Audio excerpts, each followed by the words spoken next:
Hello everyone, my name is Ranjan Kumar. Welcome back to my YouTube channel. आज के इस video lecture में हम लोग क्लास 11th का ह्यूमन फिजियोलॉजी से breathing and exchange of gases chapter से मैकेनिज्म ऑफ ब्रीदिंग पढ़ेंगे। हम लोग देखेंगे कि ब्रीदिंग हमारे बॉडी में कैसे होता है, कौन कौन से मसल्स इन्वॉल्व होते हैं ब्रीदिंग में। तो चलिए स्टार्ट करते हैं। टॉपिक हमारा आज का मैकेनिज्म ऑफ ब्रीदिंग।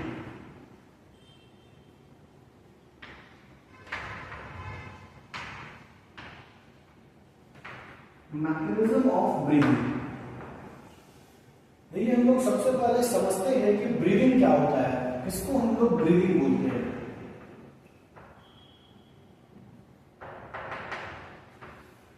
देखिए, ब्रीदिंग का प्रोसेस जो है वो बहुत सिंपल सा प्रोसेस है, जिसमें हम लोग इनहेलेशन ऑफ O2 यानी कि ऑक्सीजन को इनहेल करते हैं और कार्बन डाइऑक्साइड को एक्सहेल करते हैं। इनहेलेशन के प्रोसेस को इंस्पायरेशन कहा जाता है और एक्सहेलेशन के प्रोसेस को एक्सपायरेशन कहा जाता है। तो यही हमारा ब्रीदिंग है। ब्रीदिंग का जो फर्स्ट स्टेप है वो होता है इनहेलेशन। इनहेलेशन मतलब इनटेक ऑफ ऑक्सीजन। और ये जो प्रोसेस है इनहेलेशन के प्रोसेस, इसको हम लोग इंस्पायरेशन कहते हैं। इंस्पायरेशन। दूसरा जो स्टेप है ब्रीदिंग का वो होता है एक्सहेलेशन। एक्सहेलेशन का मीनिंग होता है टू एक्सहेल कार्बन डाइऑक्साइड या फिर कार्बन डाइऑक्साइड को बॉडी से रिलीज आउट करना, इज कॉल्ड एक्सहेलेशन। और इस प्रोसेस को हम लोग एक्सपायरेशन कहते हैं। अब ये जो प्रोसेस है इनहेलेशन और एक्सहेलेशन कैसे होता है ना, क्या मैकेनिज्म है इसको होने का, उसको हम लोग समझेंगे। देखिए, हम लोगों को पता है कि हमारे बॉडी में जो रेस्पिरेटरी ऑर्गन है वो होता है लंग्स। और ये जो लंग्स है ये हमारे बॉडी में कहाँ सिचुएटेड है, ये सिचुएटेड है थोरेसिस कैविटी में। अब ये थोरेसिस कैविटी क्या होता है इसको समझेंगे। देखिए, हमारा जैसे बॉडी है, ये सारा रीजन होता है हमारे बॉडी का। यहां पे प्रेजेंट है एक डोम शेप्ड स्ट्रक्चर जो हमारे स्टमक को यानी कि एब्डोमिनल कैविटी और इसके ऊपर वाला थोरेसिस कैविटी, ये है थोरेसिस कैविटी और ये है एब्डोमिनल कैविटी। इन दोनों को कौन सेपरेट कर रहा है? इन दोनों को सेपरेट कर रहा है एक डोम शेप्ड मस्क्यूलर स्ट्रक्चर। इसका नाम है डायफ्राम। इसका नाम है डायफ्राम। तो ये मेरा थोरेसिस कैविटी हुआ, ये एब्डोमिनल कैविटी हुआ। और इसी थोरेसिस कैविटी में क्या प्रेजेंट है? लंग्स प्रेजेंट है। लंग्स को हम लोग बोलते हैं पल्मोनरी कैविटी। लंग्स का जो दूसरा टर्म यूज किया जाता है वो है पल्मोनरी। तो ये मेरा पूरा थोरेसिस कैविटी के अंदर क्या है? Pulmonary cavity. और पल्मोनरी कैविटी यानी कि मेरा लंग्स। और हम लोग जो ऑक्सीजन को इनहेल कर रहे हैं हमारे एटमॉस्फेयर से, वो ऑक्सीजन हमारे लंग्स के एल्वियोलाई में जा रहा है। जिस स्ट्रक्चर देख लेते हैं, हमारा जो लंग्स है वो कैसे कनेक्टेड है, फ्रॉम वेंट्रल टू डॉर्सल और फ्रॉम एंटीरियर टू पोस्टीरियर। देखिए, हम लोग बात करें तो हमारे वेंट्रल साइड में जो बोन है, इस बोन का नाम है स्टर्नम। ये जो सामने वाला वेंट्रल साइड है, ये मेरा वेंट्रल साइड है, ये पीछे डॉर्सल साइड है। तो ये सामने जो वेंट्रल साइड है, यहाँ पे जो बोन प्रेजेंट है उस बोन का नाम है स्टर्नम। और वही हमारे डॉर्सल साइड में यानी बैक साइड में जो बोन है, उस बोन का नाम है वर्टेब्रल कॉलम, है ना। ये बैक बोन है हमारा, इसका नाम है वर्टेब्रल कॉलम। Vertebral column. ये जो वर्टेब्रल कॉलम है ये मेरे डॉर्सल साइड में है और ये जो स्टर्नम है ये मेरे वेंट्रल साइड में है। अब देखिए, हमारा जो लंग्स है, लंग्स पल्मोनरी कैविटी का फॉर्मेशन जो कर रहा है वो वेंट्रली अटैच है स्टर्नम से, डॉर्सली अटैच है वर्टेब्रल कॉलम से और लैटरली अटैच है रिब केज से। ये जो मेरा रिब केज है लैटरली अटैच है रिब केज से, ऐसे करके।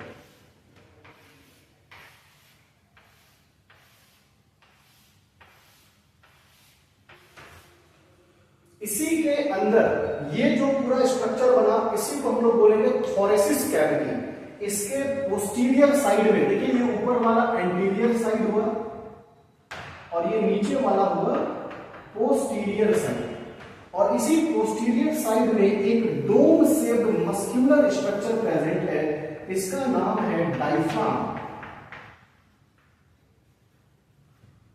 और ये जो डायफ्राम है ना, ये जो मेरा थोरेसिस कैविटी का फॉर्मेशन हो रहा है, ये एक एयर टाइट चैम्बर है, जैसे बैलून होता है ना बैलून, वैसे ही ये जो मेरा थोरेसिस कैविटी बना, ये एक एयर टाइट चैम्बर है। थोरेसिस कैविटी, थोरेसिस कैविटी के अंदर क्या रहेगा, पल्मोनरी कैविटी, और यही जो पल्मोनरी कैविटी है ना, ये मेरे लंग्स का फॉर्मेशन करता है। अब आप लोग देखेंगे कि ये जो रिब्स है, इस रिब्स के बीच में जो मसल्स प्रेजेंट है, रिब्स के बीच में जो मसल्स प्रेजेंट है, इस मसल्स का नाम है इंटरकोस्टल मसल्स।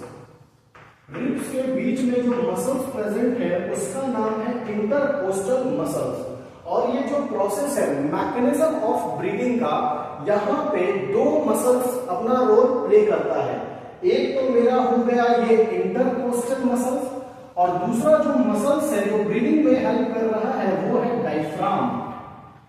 अब हम लोग देखेंगे इंटरकोस्टल मसल्स क्या करता है, डायफ्राम क्या करता है आगे।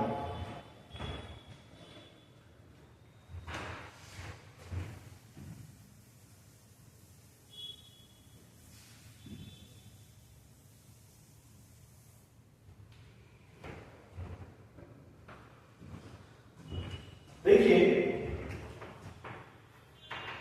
इंटरकोस्टल मसल्स,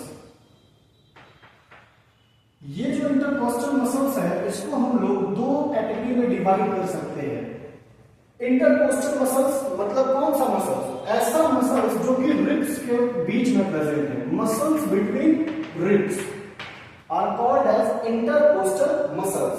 अब ये जो इंटरकोस्टल मसल्स है जो बाहर साइड प्रेजेंट है, बाहर साइड प्रेजेंट है, उसका नाम है एक्सटर्नल इंटरकोस्टल मसल्स। और जो अंदर साइड प्रेजेंट है इंटरकोस्टल मसल्स, उसका नाम है इंटरनल इंटरकोस्टल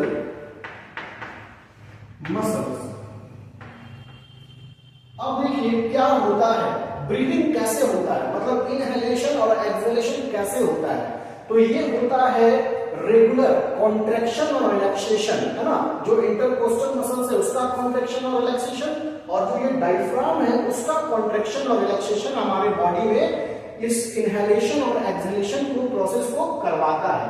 तो हम लोग देखेंगे कि जब एक्सटर्नल इंटरकोस्टल मसल कॉन्ट्रैक्ट होगा तब हमारे पल्मोनरी कैविटी की क्या स्थिति है, जब इंटरनल इंटरकोस्टल मसल्स कॉन्ट्रैक्ट होगा तब क्या होगा पल्मोनरी कैविटी के साथ, उसको समझेंगे। देखिए सबसे पहले एक्सटर्नल इंटरकोस्टल मसल्स, ये मसल्स जब कॉन्ट्रैक्ट करेगा, एक्सटर्नल इंटरकोस्टल मसल्स जब कॉन्ट्रैक्ट करेगा तो मेरा जो थोरेसिस कैविटी का वॉल्यूम है वो बढ़ जाएगा। थोरेसिस कैविटी का वॉल्यूम क्या होगा, बढ़ जाएगा। Volume of thoracic cavity increases. जब एक्सटर्नल इंटरकोस्टल मसल्स कॉन्ट्रैक्ट करेगा तो जो थोरेसिस कैविटी का वॉल्यूम है वो बढ़ जाएगा। जब एक्सटर्नल इंटरकोस्टल मसल्स रिलैक्स करेगा, अपने रिलैक्स स्टेट में होगा, तो जो थोरेसिस कैविटी का वॉल्यूम है वो डिक्रीज कर जाएगा, घट जाएगा। Volume of thoracic cavity decreases.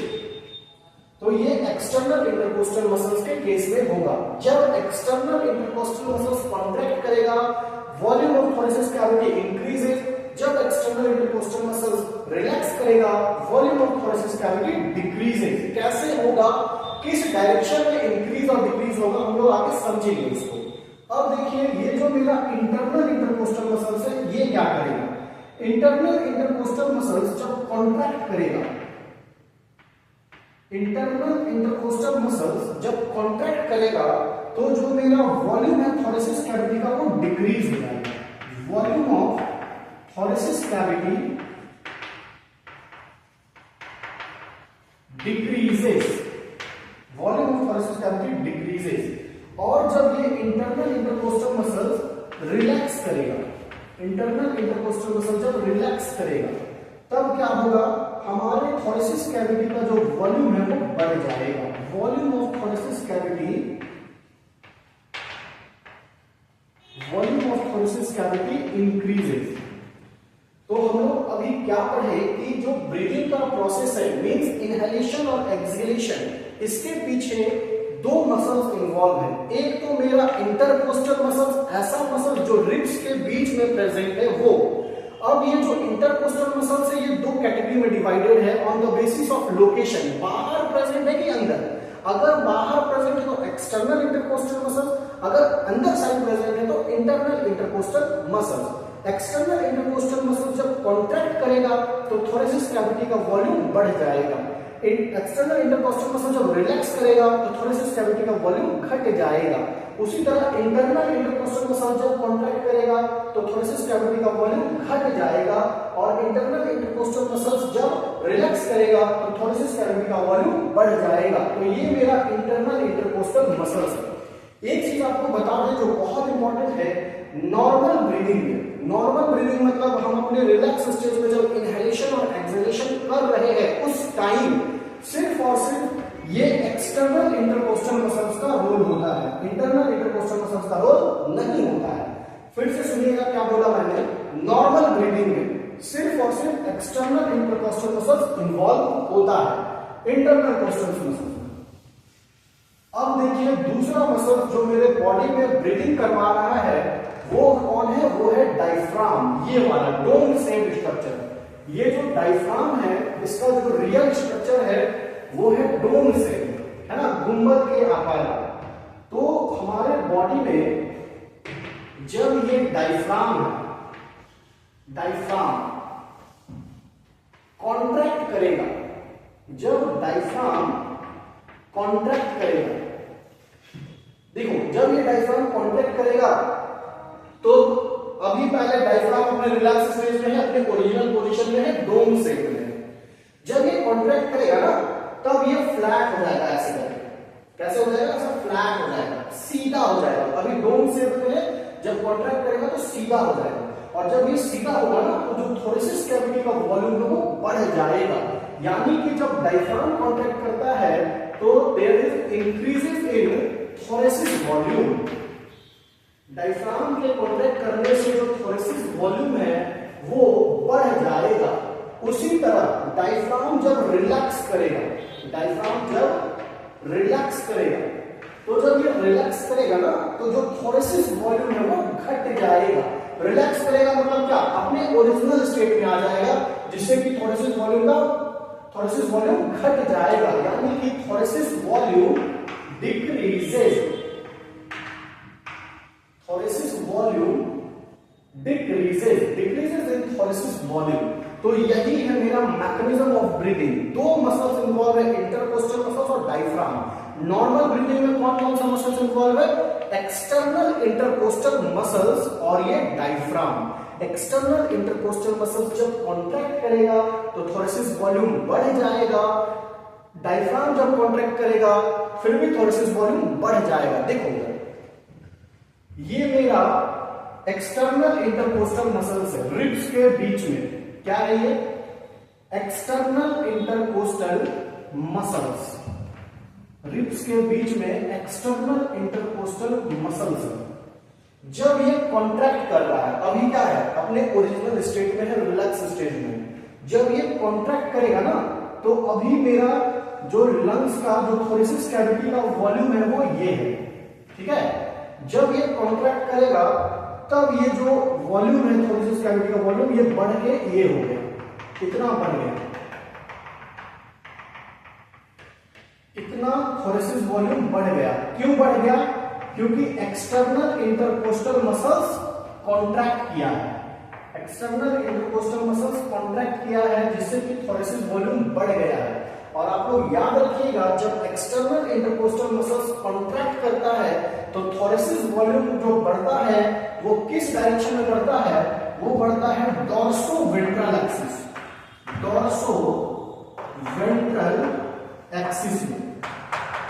मतलब पीछे साइड डॉर्सल और आगे साइड वेंट्रल। तो जब ये रिब्स कॉन्ट्रैक्ट करेगा ना तो डॉर्सल वेंट्रल एक्सिस में ये खुलेगा, ये लिफ्ट हो जाएगा, है ना। इसको हम लोग फॉरवर्ड अपवर्ड डायरेक्शन बोलते हैं, डॉर्सल वेंट्रल एक्सिस।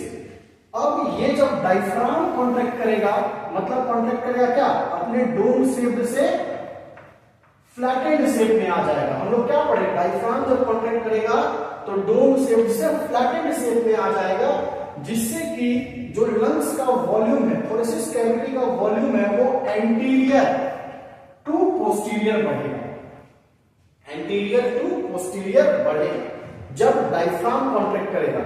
अब देखो ये हम लोग थोरेसिस वॉल्यूम क्यों बढ़ाना चाह रहे हैं, क्यों, क्या हो जाएगा थोरेसिस वॉल्यूम बढ़ने से।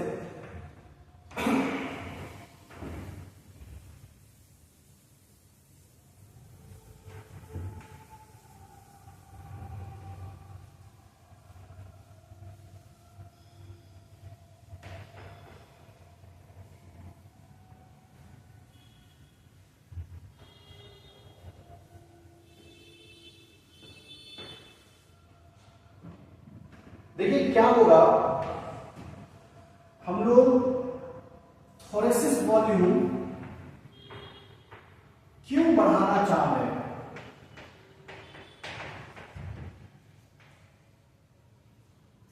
और ये थोरेसिस वॉल्यूम कब बढ़ रहा है, कब, किस केस में बढ़ रहा है, तो ड्यूरिंग नॉर्मल ब्रीदिंग, है ना।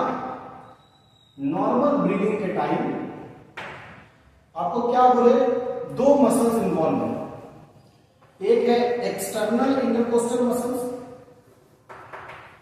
एक्सटर्नल इंटरकोस्टल मसल्स, और दूसरा है डायफ्राम। नॉर्मल ब्रीदिंग में इन्हीं दोनों का रोल है, ठीक है, एक्सटर्नल इंटरकोस्टल मसल्स और डायफ्राम। जब एक्सटर्नल इंटरकोस्टल मसल्स कॉन्ट्रैक्ट कर रहा है और एक्सटर्नल इंटरकोस्टल मसल्स रिलैक्स कर रहा है, उसी तरह डायफ्राम जब कॉन्ट्रैक्ट कर रहा है और एक्सटर्नल इंटरकोस्टल मसल्स रिलैक्स कर रहा है, डायफ्राम रिलैक्स कर रहा है, यही होगा। क्या बोले, ब्रीदिंग कैसे होगा, रिलैक्सेशन और contraction of external intercostal muscles and diaphragm. देखिए सबसे पहले इनहैलेशन, इनहैलेशन, इनहैलेशन मतलब इनटेक ऑफ ऑक्सीजन, ठीक है। अब जो भी ऑक्सीजन है ना या फिर एयर जो हम इनहेल कर रहे हैं, ये ऐसे ही इनहेल नहीं हो जाता है, एक प्रेशर ग्रेडियंट पे काम करता है। कैसे काम करता है ये, प्रेशर ग्रेडियंट पे। प्रेशर ग्रेडियंट बोलने का मतलब है कि जो एयर है वो हमेशा high pressure to low pressure की तरफ जाएगा।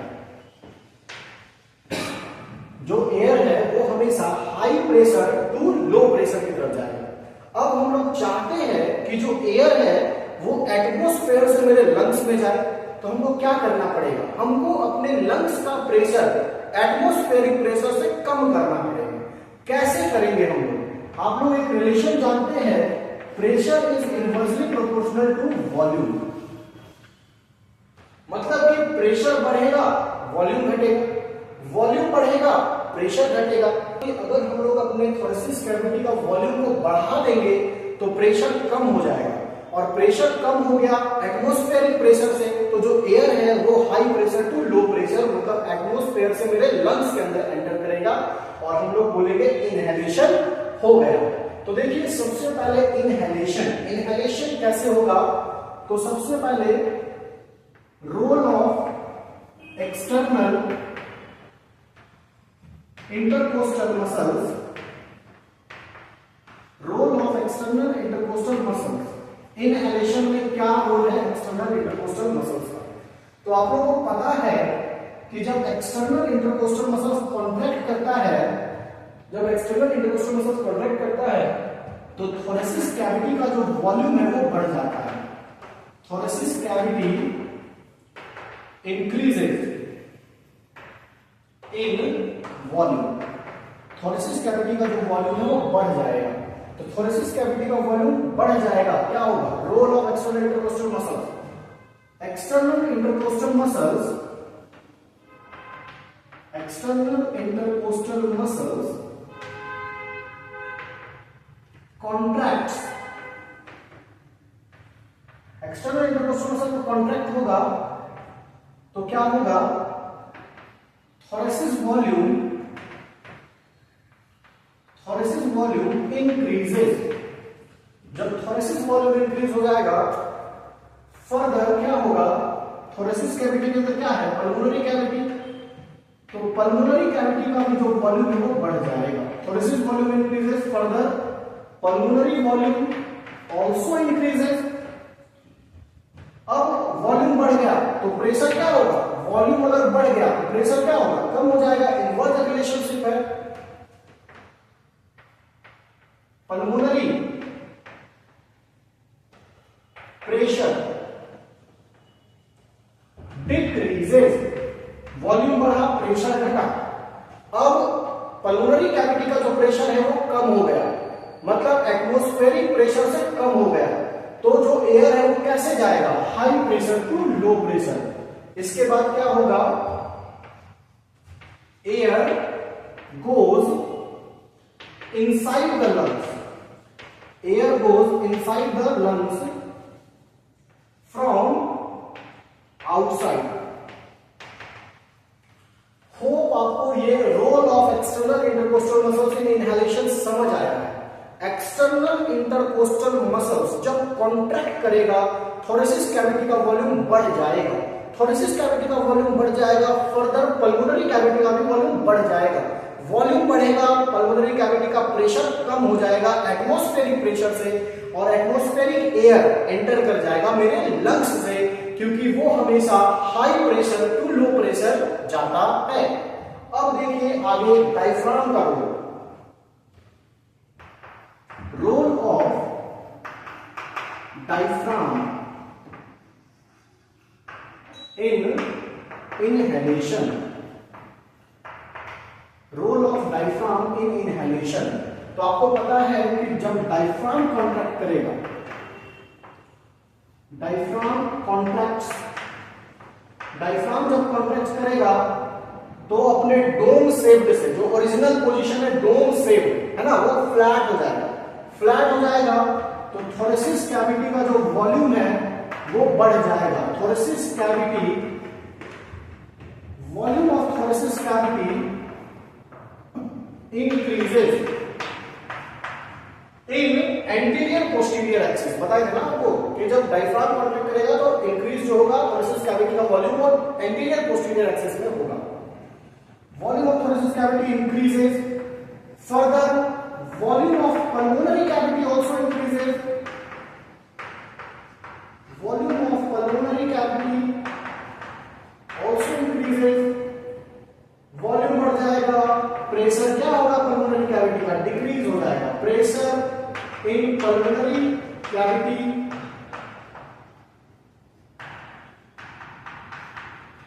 डिक्रीजेस। अब पल्मोनरी कैविटी का प्रेशर कम हो गया as compare to atmospheric pressure. Air enter into the lungs, from atmosphere to the lungs, है ना। एटमॉस्फेरिक एयर लंग्स में एंटर करेगा। Air enter into the lungs.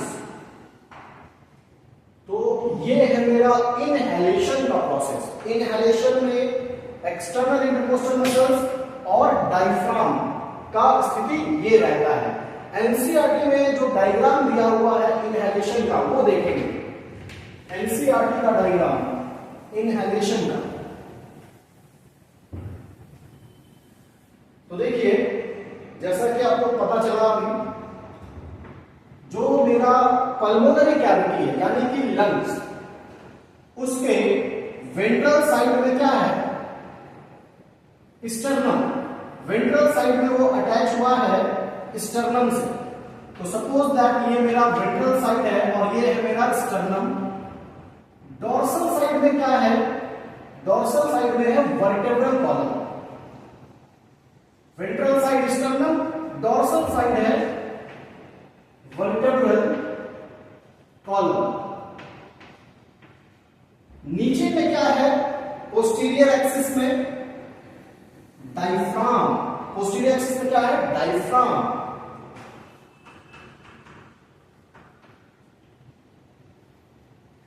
जब रिब्स के बीच वाला muscles, intercostal muscles, external intercostal muscles contract करेगा, तब ये जो मेरा पूरा थोरेसिस कैविटी का वॉल्यूम है वो बढ़ेगा इन डॉर्सोवेंट्रल एक्सिस। ठीक है, तो ये मेरा थोरेसिस कैविटी का वॉल्यूम बढ़ गया इन डॉर्सोवेंट्रल एक्सिस जब एक्सटर्नल इंटरकोस्टल मसल्स कॉन्ट्रैक्ट किया है तब। जब ये डायफ्राम कॉन्ट्रैक्ट करेगा, मतलब कि ये डोम शेप्ड से अपने ओरिजिनल शेप में नहीं, dome shape original shape, dome shaped से जब ये फ्लैट हो जाएगा, ऐसे फ्लैट सीधा ऐसे फ्लैट हो जाएगा डायफ्राम, तो क्या होगा, थोरेसिस कैविटी का वॉल्यूम बढ़ जाएगा। Volume of thoracic cavity increase है। वॉल्यूम ऑफ थोरेसिस कैविटी जब इंक्रीज होगा तो फर्दर जो पल्मोनरी कैविटी का वॉल्यूम है वो इंक्रीज हो जाएगा और जो प्रेशर इनसाइड द लंग्स है वो कम हो जाएगा। प्रेशर इनसाइड द लंग्स कम होगा एटमॉस्फेरिक प्रेशर से, तो जो एयर है वो ऑक्सीजन लंग्स के अंदर एंटर करेगा। लंग्स के अंदर एंटर करेगा, हम लोग बोलेंगे क्या, इनहेलेशन हो गया, air enter into the lungs. यहां पे ये दिखाया है थोरेसिस वॉल्यूम का बढ़ना एक्सटर्नल इंटरकोस्टल मसल से कॉन्ट्रैक्ट करने से। यहां पे दिखाया है डायफ्राम का कॉन्ट्रैक्ट करना, थोरेसिस कैविटी का वॉल्यूम बढ़ना। तो ये इनहेलेशन का डायग्राम है, इनहेलेशन। अब उसी तरह ब्रीदिंग का तो दो स्टेप ना, इनहेलेशन देन एक्सहेलेशन। अब एक्सहेलेशन कैसे होता है उसको समझते हैं।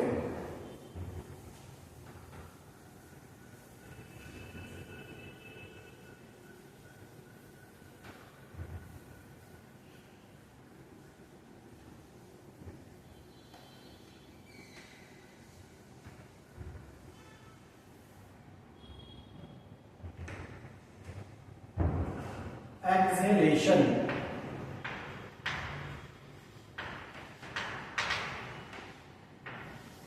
तो एक्सहेलेशन मतलब क्या, कार्बन डाइऑक्साइड को बॉडी से बाहर रिलीज करना। अब ये जो एक्सहेलेशन है इसके पीछे भी दो मसल्स होगा, कौन, पहला एक्सटर्नल इंटरकोस्टल मसल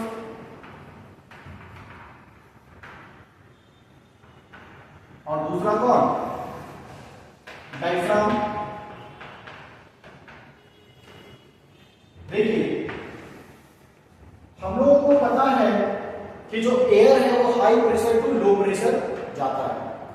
हम लोग इनहेलेशन के टाइम क्या किए थे, अपना थोरेसिस कैविटी का वॉल्यूम बढ़ा दिए थे ताकि प्रेशर कम हो जाए और जो एयर है वो high pressure to low pressure चला जाए। हम लोग यहाँ पे उसका उल्टा करेंगे, यहाँ पे हम लोग अपने थोरेसिस वॉल्यूम को घटा देंगे जिससे कि प्रेशर एटमॉस्फेरिक प्रेशर से ज्यादा हो जाएगा और जो मेरा कार्बन डाइऑक्साइड है वो बॉडी के बाहर एक्सहेल आउट हो जाएगा। देखिए external intercostal muscles during exhalation क्या करेगा, ये रिलैक्स करेगा। एक्सटर्नल इंटरकोस्टल मसल्स रिलैक्स करेगा, रिलैक्स करेगा तो वॉल्यूम ऑफ थोरेसिस कैविटी घट जाएगा। Volume of thoracic cavity decreases, घट जाएगा। वॉल्यूम ऑफ थोरेसिस कैविटी घटेगा तो वॉल्यूम ऑफ पल्मोनरी कैविटी वो भी घटेगा। वॉल्यूम ऑफ पल्मोनरी कैविटी वो भी क्या करेगा, घट जाएगा। अब वॉल्यूम घट गया तो क्या होगा, प्रेशर बढ़ जाएगा। Pressure inside the pulmonary cavity, pressure inside the pulmonary cavity rise करेगा। जब प्रेशर ज्यादा हो जाएगा एटमॉस्फेरिक प्रेशर से, तो जो एयर मेरे लंग्स के अंदर था वो लंग्स से बाहर जाएगा, air goes out to the lungs. और अगर एयर लंग्स के बाहर जाएगा तो हम लोग क्या बोलेंगे, एक्सहेलेशन हो गया।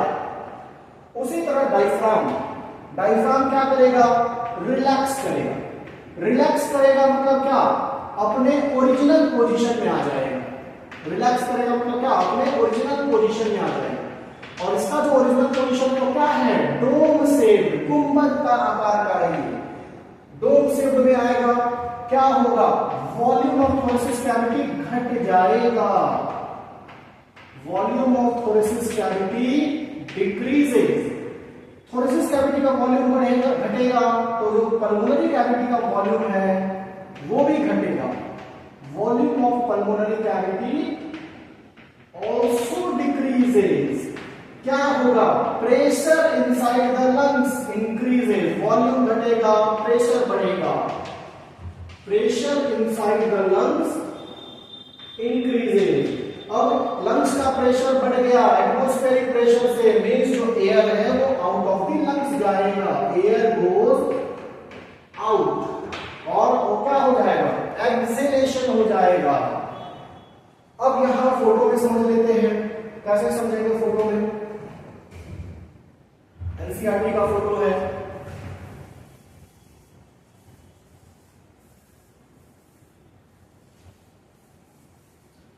तो जो लंग्स है वो डॉर्सल साइड जुड़ा है वर्टेब्रल कॉलम से, वेंट्रल साइड जुड़ा है स्टर्नम से, और पोस्टीरियर साइड में क्या है, रिब्स नहीं, डायफ्राम, पोस्टीरियर साइड में डायफ्राम है। अब देखिए क्या होगा, एक्सटर्नल इंटरकोस्टल मसल्स रिलैक्स करेगा, रिलैक्स करेगा तो जो मेरा वॉल्यूम है थोरेसिस कैविटी का वो घट जाएगा, घट जाएगा थोरेसिस कैविटी का वॉल्यूम, पल्मोनरी कैविटी का वॉल्यूम भी घट जाएगा। क्या होगा, प्रेशर इनसाइड द लंग्स बढ़ जाएगा, प्रेशर इनसाइड द लंग्स बढ़ा तो जो एयर है वो आउट ऑफ द लंग्स चला जाएगा, ऐसे करके। अब ये तो डायफ्राम, डायफ्राम कॉन्ट्रैक्ट स्टेट में कैसा था, फ्लैटेंड था, लेकिन अब वो क्या किया, रिलैक्स किया, रिलैक्स हुआ मतलब अपने ओरिजिनल पोजीशन में आया, डोम शेप में आया, डोम शेप में आया तो जो लंग्स का थोरेसिस वॉल्यूम है वो एंटीरियर टू पोस्टीरियर घटा, थोरेसिस वॉल्यूम घटा, पल्मोनरी वॉल्यूम भी घटा, प्रेशर बढ़ा, प्रेशर बढ़ा तो air goes out to the lungs, और यहां पे हो गया एक्सहेलेशन। तो यही है आपका मैकेनिज्म ऑफ ब्रीदिंग में इनहेलेशन और एक्सहेलेशन। यहां पे प्रेशर ग्रेडियंट का खेल है, मतलब कि जो एयर है वो हमेशा high pressure to low pressure जाएगा। अब high pressure to low pressure कैसे जाएगा, कैसे हम लोग इनहेलेशन करेंगे, तो इनहेलेशन करने के लिए मतलब क्या, इनहेलेशन ऑफ ऑक्सीजन, ऑक्सीजन अंदर जाना चाहिए, मतलब हमारा जो लंग्स का प्रेशर है वो एटमॉस्फेरिक प्रेशर से कम होना चाहिए, तभी ना वो अंदर जाएगा। और ये कम कैसे होगा, हम लोग वॉल्यूम को बढ़ा देंगे, और वॉल्यूम को कैसे बढ़ाएंगे, तो एक्सटर्नल इंटरकोस्टल मसल्स और डायफ्राम कॉन्ट्रैक्ट करेगा तो वॉल्यूम बढ़ जाएगा लंग्स का। उसी तरह एक्सहेलेशन के टाइम क्या करना है, एयर को हमको बाहर भेजना है, एक्सहेल करना है। अब एक्सहेल करने के लिए क्या चाहिए, high pressure to low pressure, मतलब हमको अपने लंग्स का प्रेशर को हाई करना पड़ेगा। लंग्स का प्रेशर को हाई करने के लिए क्या करना पड़ेगा, लंग्स का वॉल्यूम कम करना पड़ेगा। लंग्स का वॉल्यूम कैसे कम होगा, तो जो डायफ्राम है और एक्सटर्नल इंटरकोस्टल मसल्स है वो रिलैक्स करेगा, जिससे कि लंग्स का वॉल्यूम कम हो जाएगा और एक्सहेलेशन हो जाएगा। होप आपको ये मैकेनिज्म ऑफ ब्रीदिंग समझ आया होगा। वीडियो को लाइक करिए, चैनल को सब्सक्राइब करिए, और ऐसे ही आने वाले नेक्स्ट अपकमिंग वीडियो का वेट करिए for breathing and exchange of gases. Thanks.